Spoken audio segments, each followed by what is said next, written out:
Howdy, Andrew. Hi, Alex. How are things going at Evoke Unlimited Studios this morning?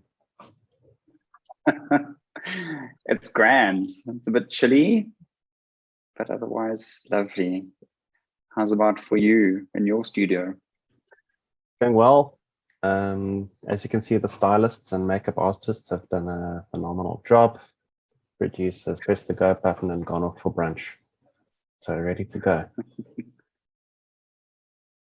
Sounds good. Where are we going today? So one thing I had in mind as a topic is relating to the core competencies and of coaching. I'm wondering if it's not going to perhaps open up more scope and be safer to not mention any particular coaching professional body, but just talk about how the existence of core competencies as a reference point in coaching impacts what we do. So looking at it, I think both from an experiential point of view and maybe even a systemic point of view. And then we just see where that discussion goes. I have some existing ideas which I'm happy to share, either to outline as a start, or I can hear your immediate thoughts, and then you take it from there. What do you think? Yeah, well, so just a quick immediate thoughts is I'm interested to see where this goes. I know competencies seem to be a really significant backbone to people coming into the coaching world. It seems like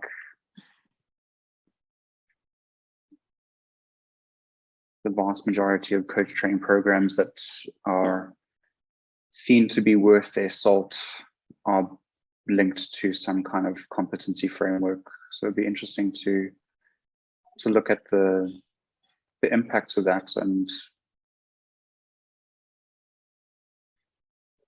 what more could be understood or held or hoped for by them. Yeah, and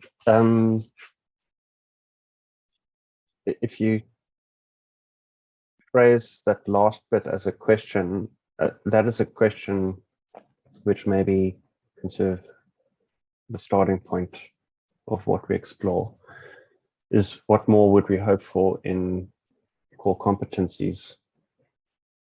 And that's initially how I got to thinking about this topic, which was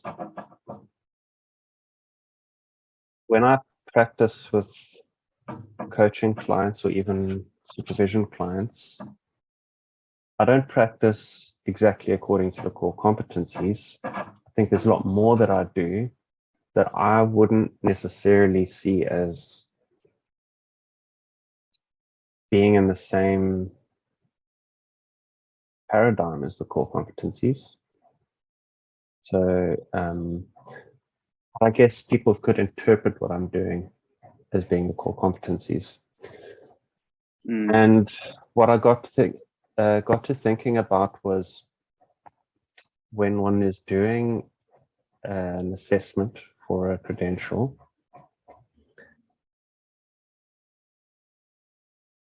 how does one's regular practice fit in with what can be interpreted by the assessors as the core competencies, and how much of it isn't? So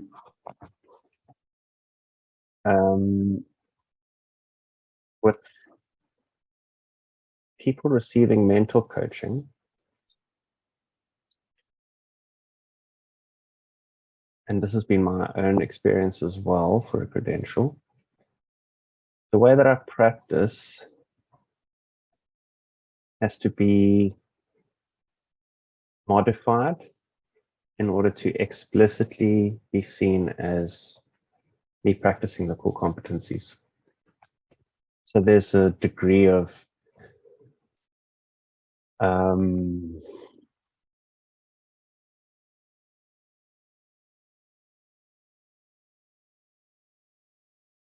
these words are too harsh, but like scripting, orchestration, Okay. but it's not reading off a script. Yeah. But it's certainly doing things in a different way to how I would normally do it. And my mentor coaching clients, to a large degree, experience the same. And that got me thinking, so if we could add to or fine tune the core competencies, or maybe not even fine tune, maybe the opposite of that, like make them even more murky, how would we do that so that it fits people's regular practice?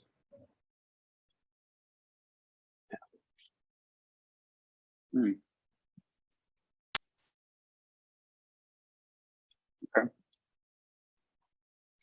So I have some ideas about that, and I'm also keen to hear yours. You go first.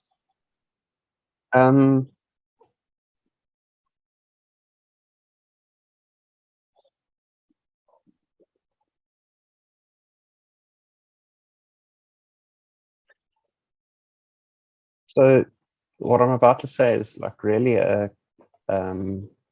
condensed version, which probably isn't that accurate, just because I'm trying to relate the concept to you. But if I were to work with somebody who is facing a challenge that firstly cognitively can't be resolved, that likely brings them to coaching.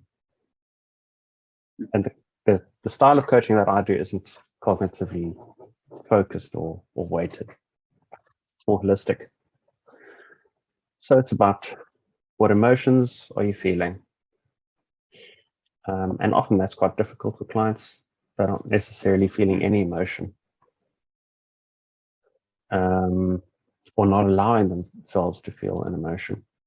Also, what's going on in the body, but there's more outside of that. There's things like meaning, values,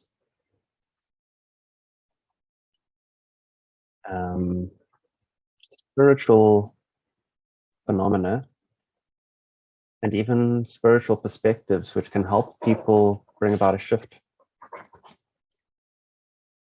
So, yeah, and I even feel a bit uneasy saying this, but so sometimes when I practice, I invite people to perceive the experience that they're having as a challenge as an entity. And that in itself, I guess, could be seen as the use of metaphor.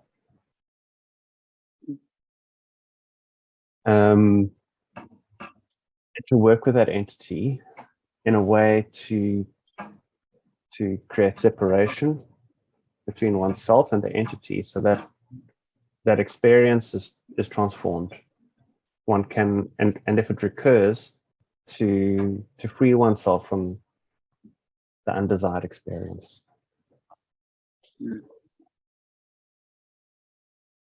So if I were to be observed as doing that, my hunch is it would be a stretch to even say that that is working with metaphor. And I am not confident that that would be interpreted as me using the core competencies. Because I don't think it's working with crystal balls, but it certainly could be seen by some people as working in that way. So that's just a particular example, and I imagine there are many other ways that people practice which is unconventional.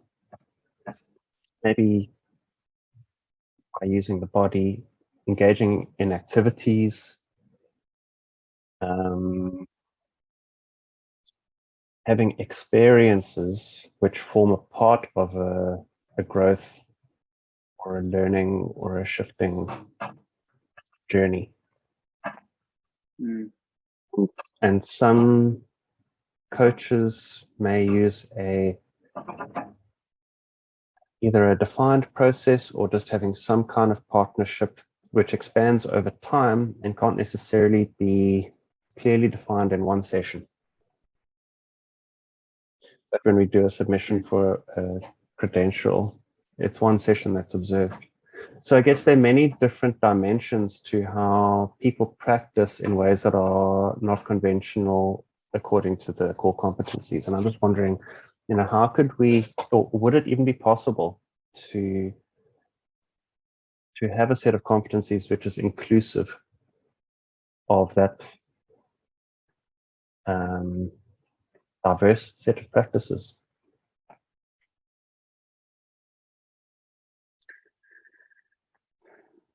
Yeah, when I hear you set up that example,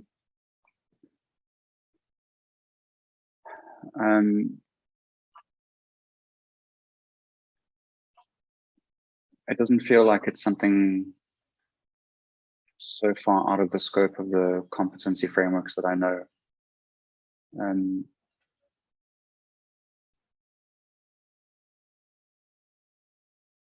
I'm also aware that I'm not I'm not an evaluator for any of the bodies that have competency frameworks who award credentials. So I don't know to what extent those evaluators are trained to be able to link that kind of experiential coaching into the competency framework. But I would sincerely hope that, at the very least, the evaluators that are trained at the higher levels of credential would be able to link that kind of experiential coaching or that really nuanced coaching into a competency framework. And what often strikes me with competency frameworks is that you're trying to these bodies are trying to collect golden threads that are present in all coaching modalities to do something that's admirable of give somebody a badge to say, I am competent to do ethical work under this umbrella that is coaching. And that's an exceptionally difficult thing because there's so much nuance, there's so much subjectivity that when you condense all of that stuff into a competency framework, trying to pull those golden threads together, it's so easy to then see this A4 page, this document with a list of things to then see it as a tick box exercise, which I think then this is when the importance of coach training organizations, programs, and the supporting mechanisms like mentor coaching, which some of the bodies require, that really puts the emphasis on that training and that mentoring to bring that framework into life. And that it's something that underpins and enables somebody's ability to be of value as a coach to their clients. So they're becoming a coach and they're not just doing coaching. And I haven't thought this through, but something that was coming to me was, like, if you look at your philosophy, your personal values, and then your personal philosophy, and then maybe looking at the nuances of your own your philosophy of how you coach. What order do you stack those things and then introduce a competency framework? So is the competency framework more important than your coaching philosophy, or is your coaching philosophy what underpins the competency framework? And my sense is that when you make that shift, so my philosophy of coaching is A, B, and C, and I then use the competency framework to make that come alive. And I think that's far more enabling of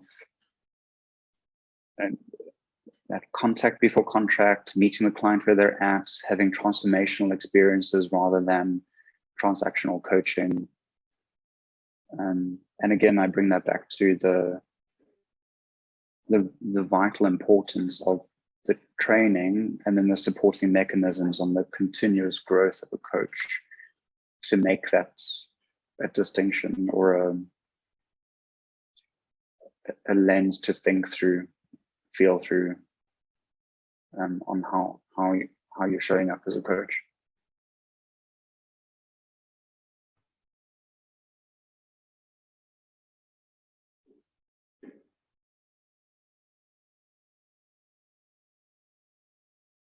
How's that sit with you?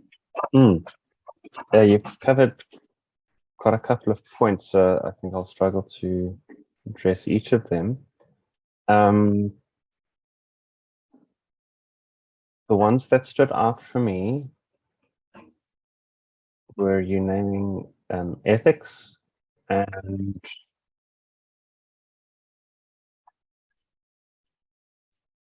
philosophy of practice, values, and competencies. So maybe I can kind of condense all of that. Competencies measure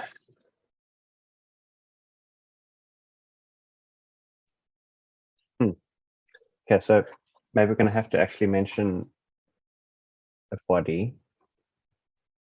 Yeah. Oh, I'm struggling to not mention it. But one of the bodies has recently shifted the competencies. I've updated them. And I find those competencies wider in scope, particularly about the being of the coach. And that includes things which are not directly observable in a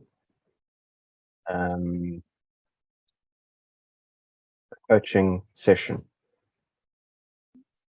or demonstrated coaching session, like a recording or something like that. So it's about ongoing professional development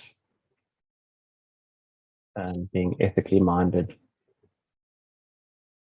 just to name a few. Sure, there might be opportunities to demonstrate that in a session, like helping the client distinguish the services or distinguish between the services which most meet their needs or how each service could meet their needs. Like, this sounds like something which you gain most benefit from in therapy, and then we could coach on some other things, or perhaps there's room for an overlap. About exploring things like conflict of interest, etc.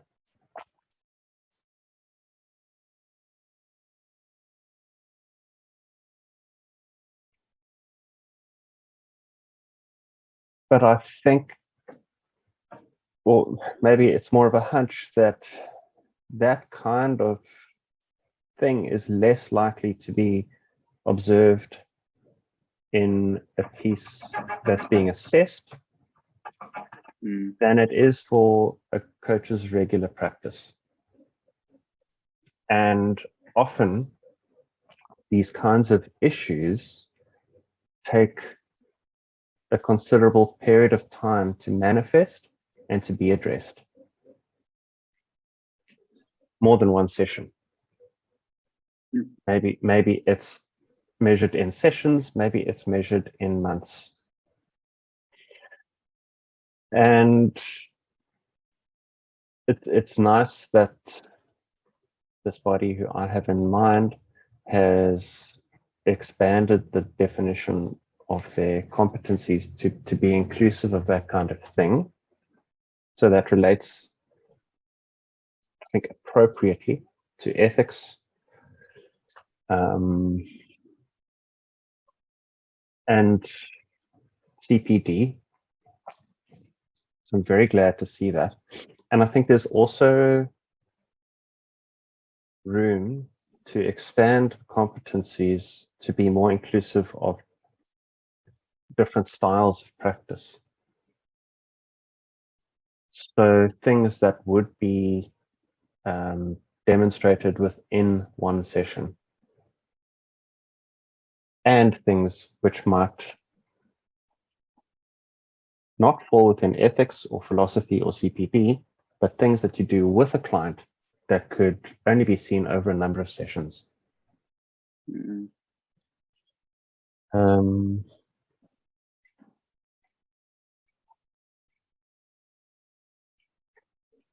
Yeah, but, sorry, let me not go further than that. Does anything come to mind for you?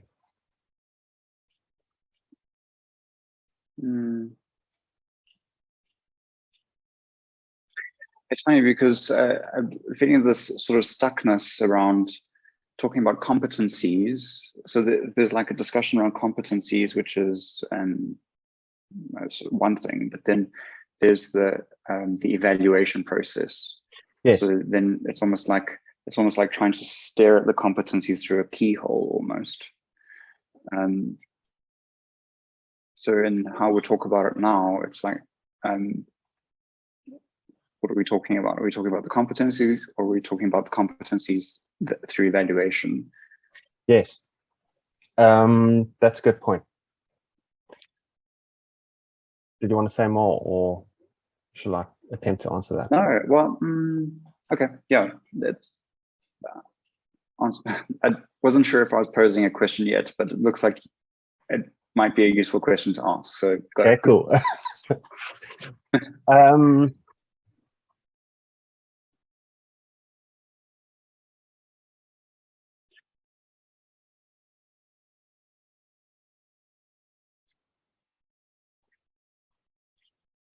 So in attempting to answer the question that I heard you asking, is it about the competencies, or is it about the competencies seen through the keyhole necessary for an evaluation? I think there's stuff encoded into how you frame that, which is at the crux of this for me. So it's about looking at things through the keyhole. So I think competencies as a guide to general practice are useful.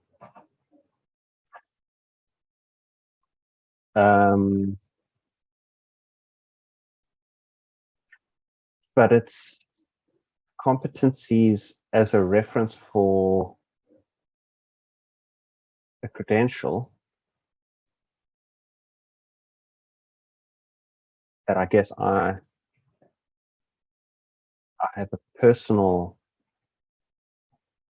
or professional issue with, because I think it's too narrow in scope, even in the updated set of competencies that I have in mind. And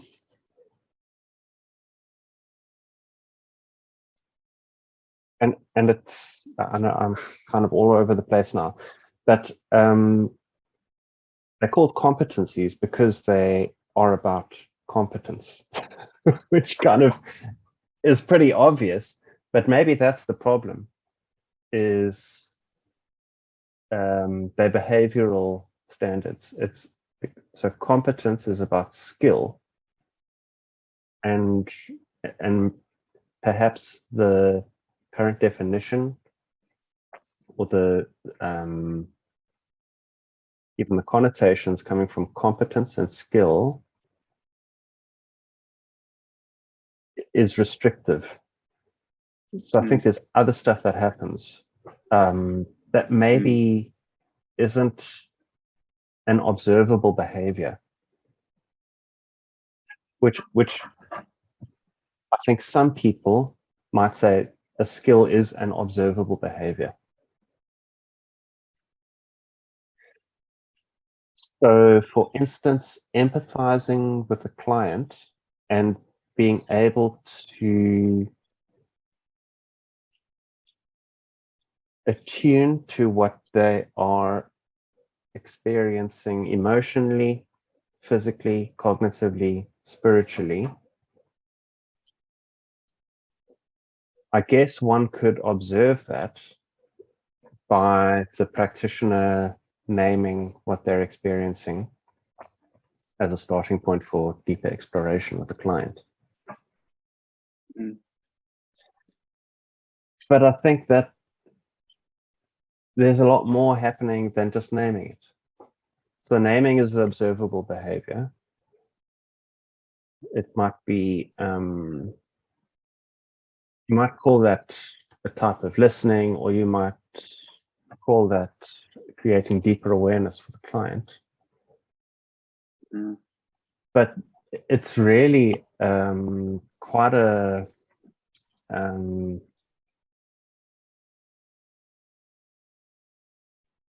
perhaps I'm wrong in this choice of word, but I would say almost a reductionist perspective of coaching. I think this is where it comes down to, well, not comes down to, but where it links in again about the skill of the evaluator to evaluate. And I know in my own experience of doing observed feedback, mental coaching, where I give direct evidence-based feedback on recorded sessions or observed sessions, there's often some really fascinating discussions to be had about when I hear or see you do this, I notice you demonstrating this primarily, but I also see it as a demonstration of these two or three other supporting competencies or something like that. So it's noticing the complexity of an interaction, that it's not just one thing that's being demonstrated. And I got this sense of how are you looking at so you spoke about skill and competence, and that started to feel when you were positioning it, that it felt quite two-dimensional. And when you were struggling with that looking through the keyhole, so it's like it becomes two-dimensional, and it's like, but how are you going to see the nuance? How do you evaluate the nuance? How do you get to give the person kudos or say, yes, you deserve to have, level 2 credentialing now because of this, when you're trying to evaluate something that's so potentially tick boxy or two-dimensional. So it's like, if you lay out the competencies and say, well, this, when I see you demonstrating these, it's linking to skill and competence. But then it's almost like you're trying to look through them at what's being done. So I don't know, I'm fudging this metaphor a bit here, but so like imagine all the competencies lying down and each one is a keyhole, and you're trying to look through them at a recording that's sitting across it. And that seems unfair to the nuance that's actually happening above here, as opposed to if you look from the top and say, oh, I see you doing that, and I see it linking to this, this, and this. Might be more, there's more skill in the evaluator to do it that way, to see nuance and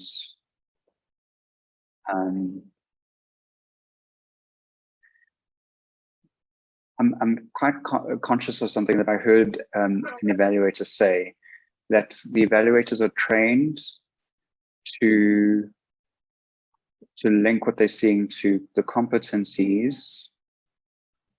They're specifically trained not to be hooked by style. So your style isn't getting evaluated because that would be unfair.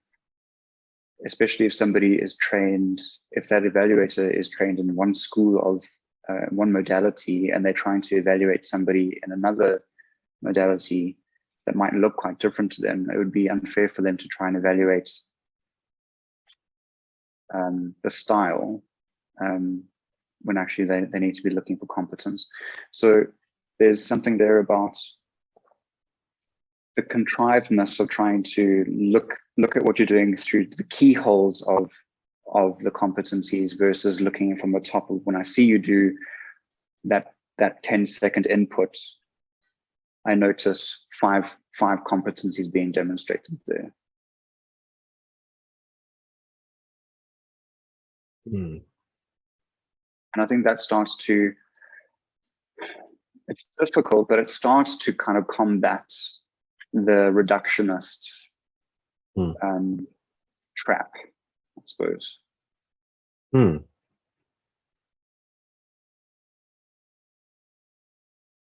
So I think you made a useful distinction between style and competence, which I do think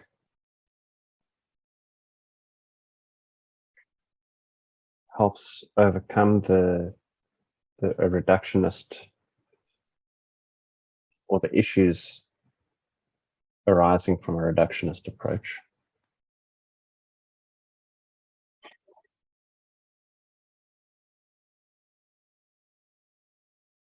And it strikes me as a more holistic way of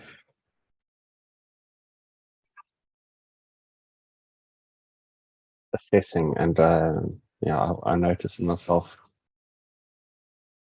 assessment and the word holistic seem to exist in different paradigms, but yeah, there's some tension there. They're like an oil and water. Yes. Yeah.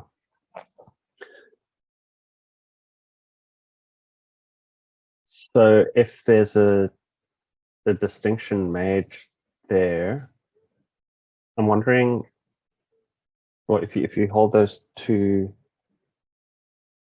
things, style and competence apart, does that parallel the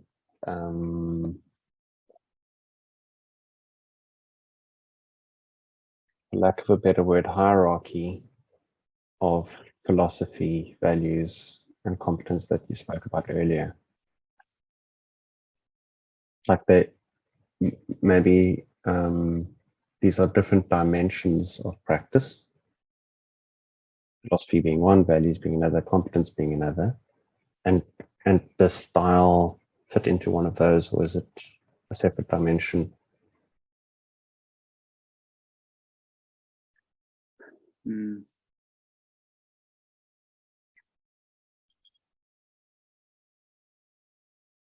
Not sure. Me either.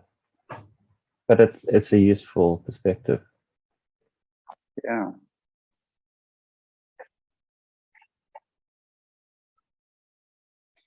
Yeah.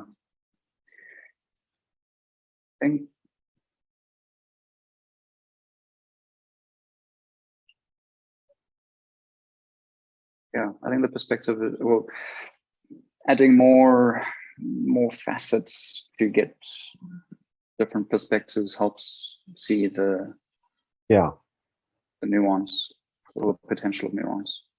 Yeah. Like, I mean, having named those different dimensions makes me feel less irked by an assessment methodology focused purely on competence. And this might be my own, so I'm not an assessor, might be my lack of exposure to that environment and the training and everything that goes into it.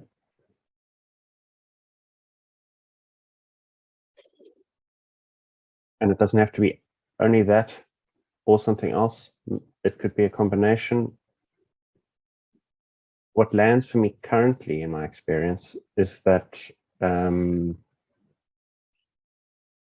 competencies are accentuated, and that I don't currently notice much being said or developed within the dimensions of values and philosophies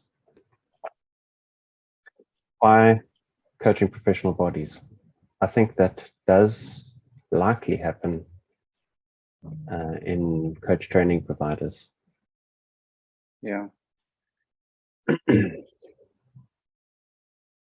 And perhaps that's even something that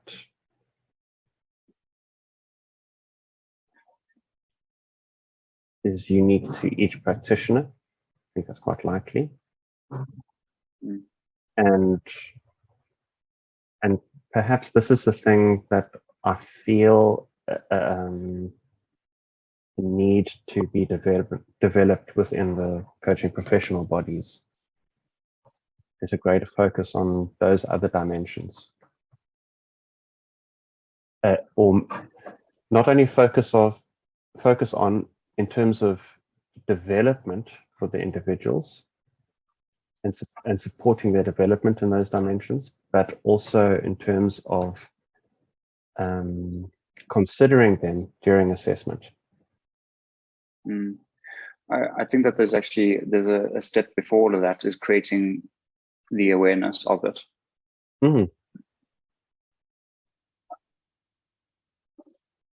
I've noticed, over the years, I've noticed that, so the coach training providers that I have insight into, I've noticed that over the past handful of years, they've brought in more awareness of what is your personal coaching philosophy, but it's almost like a side act to the rest of the coach training. And what I'm sensing now is that where we're getting to is actually recognizing the importance of it becoming part of the stuff that underpins what people are learning in coach training. So it's not just like, oh, well, that's what you get to do after you got your credential. And I would imagine in many places, people might get stuck into some kind of routine and then maybe fall into the act of doing coaching rather than being a coach. Where yes. I can imagine that how they've captured their philosophy on paper, and it just gets further and further away from them. It gets like stuck in the corner of the cupboard that they don't open anymore. Because writing a philosophy is also just a tick box exercise. Potentially, depending on how the training provider positions it.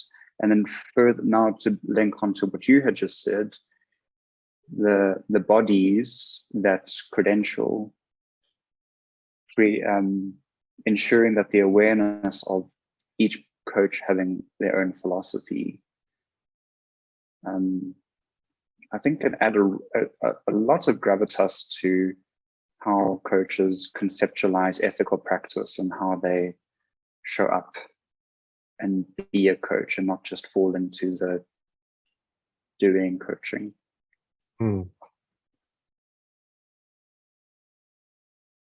Yeah, I agree with you.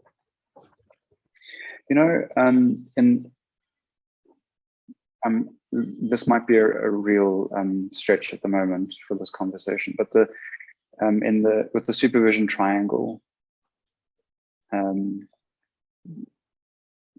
you work with the coach as a person, the coach as a coach, and the coach as a professional. And with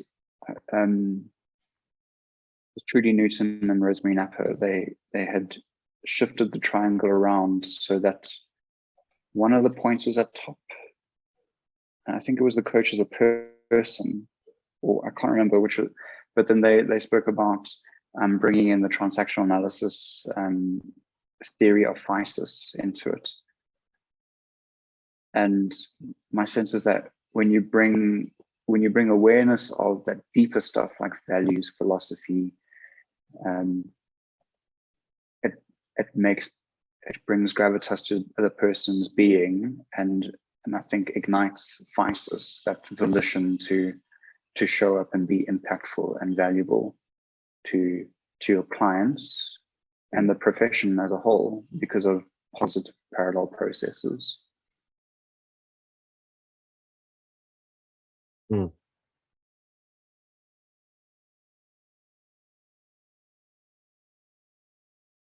I like that. Mm. So where are we now?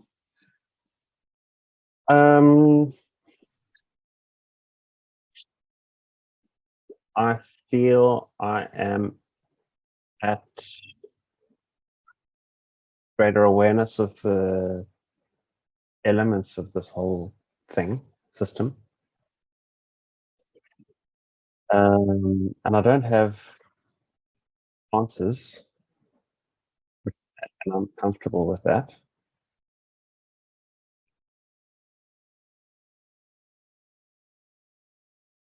And perhaps other people are asking the same questions. And I think even if professional bodies aren't currently considering these elements or the other dimensions, having explored those other dimensions oneself as a practitioner and use of supervision to do so, or further reading, can only support the dimension of competencies.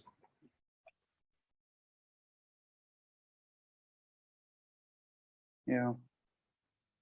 Something else that strikes me from having this conversation is that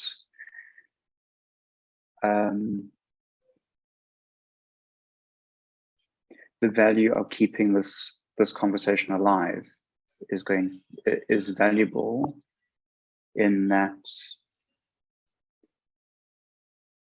my own experience of engaging in becoming a coach over the years and in supporting other people on their journey of becoming a coach.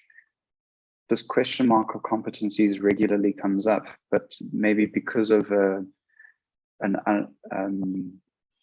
discounting self and maybe not understanding the fuller systemic playground of bodies that credential, it's almost, there's a feeling of you're not allowed to question the competency framework because it's like, I mean, I don't want to be blasphemous, but you know, it's the holy word that the coaches aspire to.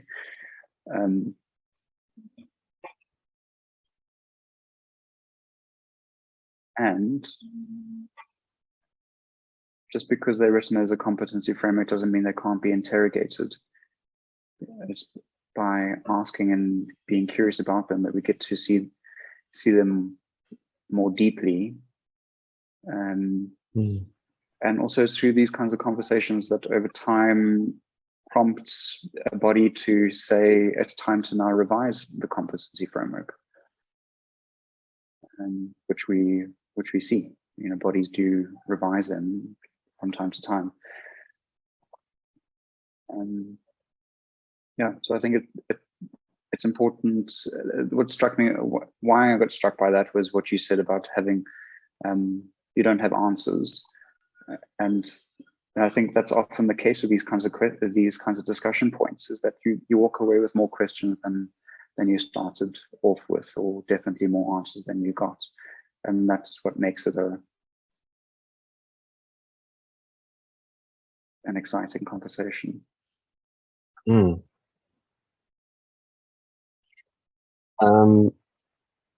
And this, I'm not presuming to know how this would happen practically, but it would be so cool if that could happen during assessment as well. Yeah. Yeah.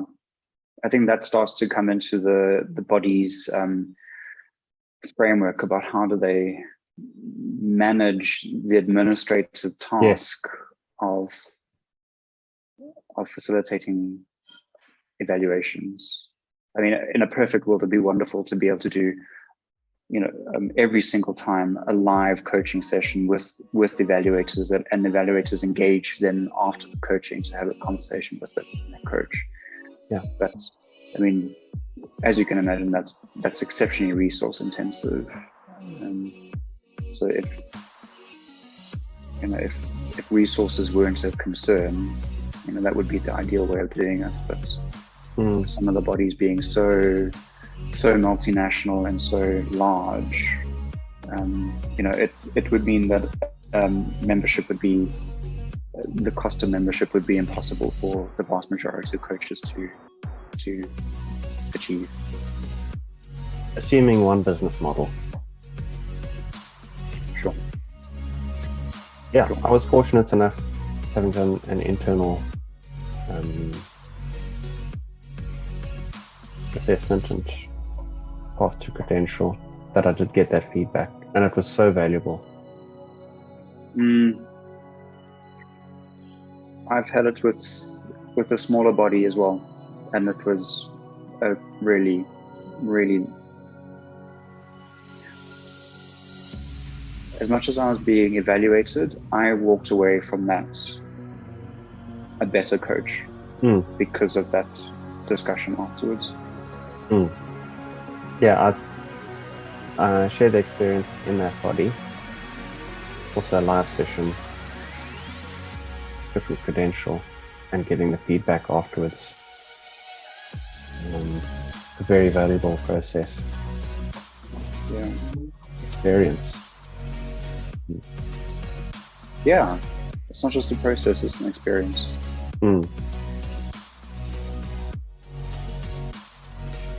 Yeah, thanks for the questions.